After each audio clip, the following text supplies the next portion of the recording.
Boa noite. Bem, galerinha, vamos à correção, então, dos exercícios propostos na semana 2. A questão 1 pedia para decompor os números abaixo conforme o exemplo. Então, temos aqui o exemplo: 267 é igual a 200 mais 60 mais 7. Então, era para separar pela ordem, né? Centenas, dezenas e unidades. Era para conseguir olhar o número e identificar. Bem, temos então que o primeiro número era o 954. Ele corresponde à soma dos 900, que são 9 centenas, mais 50, que são 5 unidades, aliás, 5 dezenas, mais 4, que são 4 unidades. Depois, 677 corresponde a 600 mais 70 mais 7. 606 corresponde a 600, 6 centenas, mais 0 dezenas, que daí eu não preciso colocar aqui, mais 6 unidades.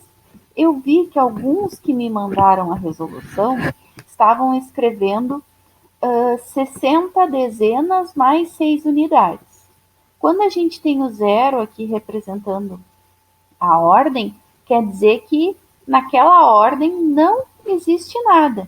Então, tem, nesse número 606, 6 centenas, que é o 600, mais 6 unidades. 529, que é 500 mais 20 mais 9, 1.530. 1.530 é 1.000, 1 milhar, mais 500, que é 5 centenas, mais 30, que é 3 dezenas, e 0 unidades, porque é o que eu tenho aqui no local das unidades. E o último número era 1.801, que corresponde a 1.000 mais 800, 0 dezenas, que daí eu não preciso escrever, mais 1 unidade. A questão número 2 pedia para distribuir no quadro valor de lugar os números do exercício 1. Então, a gente tem aqui 954 são 9 centenas, 5 dezenas e 4 unidades. 677 são 6 centenas, 7 dezenas e 7 unidades. 606 são 6 dezenas, 0 unidades e 6 centenas, 0 dezenas e 6 unidades. 529 são 5 centenas, 2 dezenas e 9 unidades. 1.530 é 1 unidade de milhar, 5 centenas, 30 dezenas e 0 unidades. 1.801 é 1 unidade de milhar, 8 centenas, 0 dezenas e 1 unidade. A questão 3 pedia para que colocasse em ordem crescente os números do exercício 1. Ordem crescente quer dizer que é do menor ao maior. A gente começa, então, olhando qual é o número que tem a ordem das centenas menor. O número que tem a ordem das centenas menor é o 529 e o 1.530. Só que o 1.530 tem uma unidade de milhar. Então, quer dizer que ele não é menor que 529. Então, vou escrever o 529. Depois, eu tenho dois números que tem na unidade, na centena, o número 6. Qual deles é maior? Eu vou, se a casa da centena é a mesma, eu vou olhar a casa da dezena. Um tem 0 na casa da dezena, o outro tem 7. Então, o menor é o que tem 0. Aí já vou colocar aqui o 677. Depois, eu tenho mais 3 números. 2 deles têm uma unidade de milhar e um não tem. Então, o menor vai ser o que não tem. Depois, vão me sobrar 2 números que têm unidade de milhar aqui. Eu vou ter que. Eles têm a casa da unidade de milhar igual, que representa o 1. Então, eu vou olhar a centena.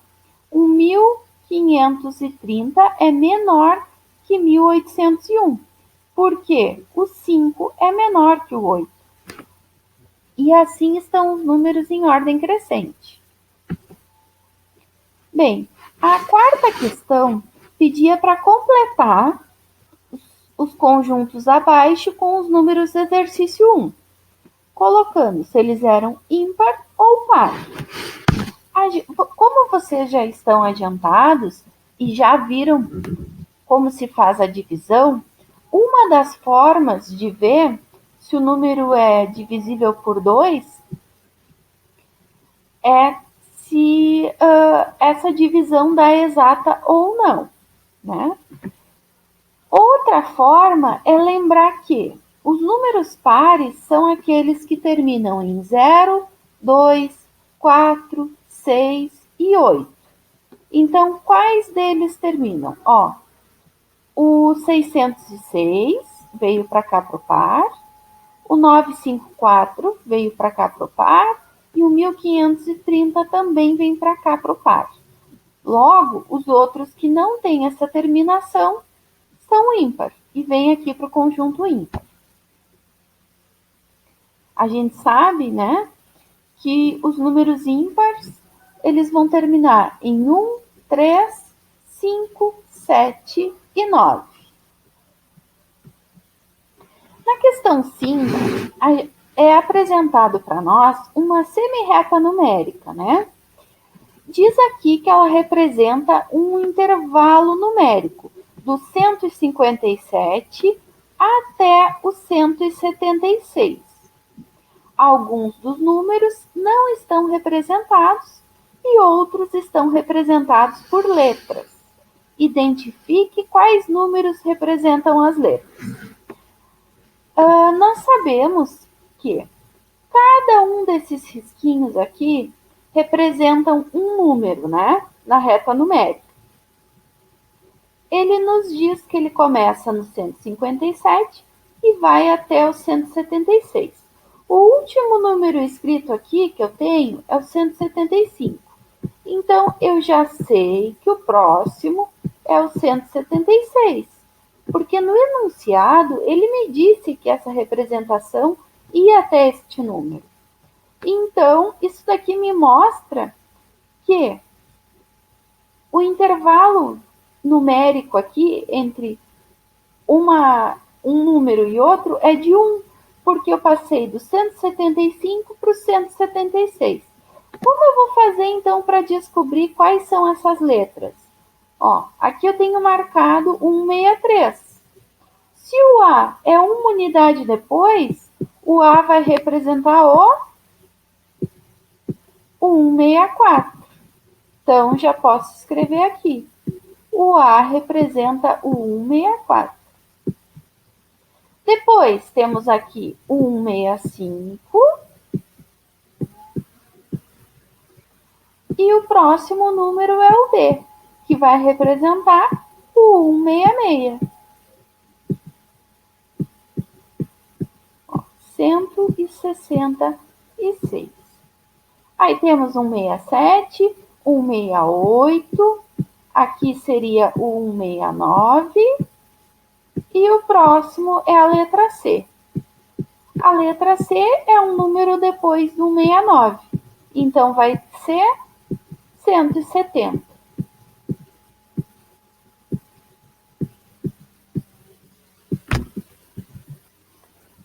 Isso aí, o A é 164, o B 166 e o C 170. Aqui nós temos na questão 6. Analise as sentenças e classifique como verdadeira ou falsa, lembrando que a reta numérica do exercício anterior está em ordem. Para facilitar, eu coloquei para cá a reta novamente, que daí fica fácil da gente olhar.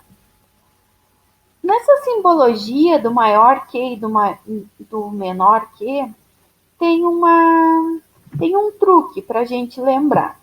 Este daqui representa o menor que. Ó. Por quê? Porque eu fiz um risquinho ali e ele formou um 4. E o 4 é menor. Ó. Nessa simbologia, eu fiz um risquinho para baixo e formou um 7. E o 7 é o maior. Então, sempre que eu tiver esses números, aliás, que eu tiver esses símbolos, eu posso só fazer um risquinho. Se der 4, quer dizer que é o menor. Se der 7, ó, quer dizer que é maior. Então, vamos ler aqui. 157 é menor que 160. Isso é verdadeiro, porque eu tenho 157 antes do 160 na minha reta numérica. O A é maior que o 160. Esse também é verdadeiro, porque eu tenho o A aqui e o 160 aqui. Na letra C, C é menor que 170. A letra C está aqui e o 170 está aqui. Então, essa é falsa, porque ela não é menor, ela é igual.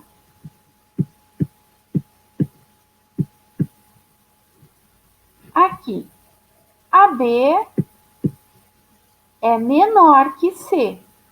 É verdadeiro. O B é menor que o C. O B está aqui e o C está aqui. Conforme a reta numérica vai indo para a direita, ela vai aumentando e o número vai ficando maior. 175 é maior que A. 175 é maior que A. Está correto.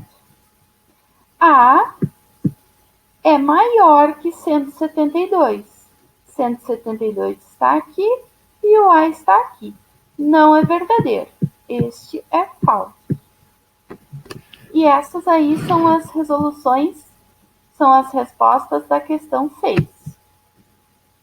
A questão 7 nos traz alguns probleminhas.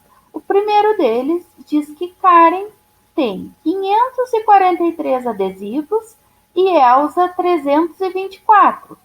Quantos adesivos as duas têm juntas? É só fazer a soma. 543 mais 324 resulta em 867. Então, Karen e Elsa têm juntas 867 adesivos. Segundo problema. Celso possuía 1.234 bolinhas de gude. Perdeu 562 e dividiu as que sobraram com o irmão. Com quantas bolinhas Celso ficou? Então, a primeira coisa, eu vou calcular quantas sobraram dessa perda. Eu tinha 1.234 e perdi 562. Vão sobrar ainda 672. Desses 672, ele dividiu com o irmão. Então, ele dividiu entre duas pessoas, entre ele e entre o irmão. Então, ele vai calcular quantas ele deu, que é o mesmo quantidade de quantas ele ficou. 672 divididos por 2 dá 336. Então, Celso ficou com 336 bolinhas de gude. A letra C. Lana comprou 15 batons. Sabendo que cada batom custou R$ 12, qual foi o valor gasto? Eu tenho que fazer uma multiplicação. eu tenho que multiplicar o número de batons pelo valor de cada batom. Então, 15 vezes 12 vai ser igual a 180. Logo, Lana gastou R$ 180. A letra D nos diz que Gerson tem R$ 117 e Paulo tem R$ 27 a menos que Gerson. Quantos reais os dois têm juntos? Eu tenho que fazer aqui dois cálculos. Primeiro, eu calculo quanto Paulo tem. E segundo, eu calculo o valor que os dois têm. Então, o cálculo de quanto Paulo tem vai ser R$ 117, que é o valor que o Gerson tem, menos os R$ 27 que ele tem a menos. Então, eu vou achar que Paulo tem R$ 90. O problema me pergunta quantos dois têm juntos. Então, eu vou somar os 117 do Gerson mais os R$ 90 do Paulo. Logo, Paulo e Gerson têm juntos R$ 207. É isso aí então, galerinha. Qualquer coisa, entre em contato comigo, tá bem? Bons estudos e um abraço.